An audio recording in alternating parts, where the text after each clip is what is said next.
How to get help with dietary restrictions and allergy alerts on HelloFresh app. Hey everyone, welcome back to the channel. So if you have a dietary restrictions or allergies, HelloFresh makes it easy for you to manage your meals safely. And in today's video, I'm going to show you how you can set up the dietary preferences and allergy alerts using the HelloFresh app. So now without further ado, let's get started. So first thing first, open the HelloFresh app on your phone and make sure that you're logged in to your account. And now here, once you're inside the app, you can just tap on the account icon at the bottom right corner and then select meal preferences or dietary settings. And there you can choose options like vegetarian, vegan, low calorie or any specific diet that you follow.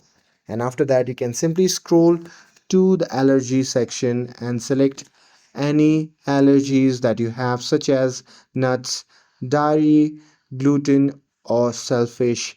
And this helps HelloFresh tailor your meal option and avoid those ingredients.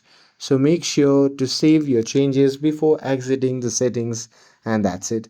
Now, HelloFresh will customize your meal to fit your dietary needs and keep you safe. And with this, if you found this video helpful, then don't forget to like, share, and subscribe to get updated for more videos. Thanks for watching, and I'll see you in the next video.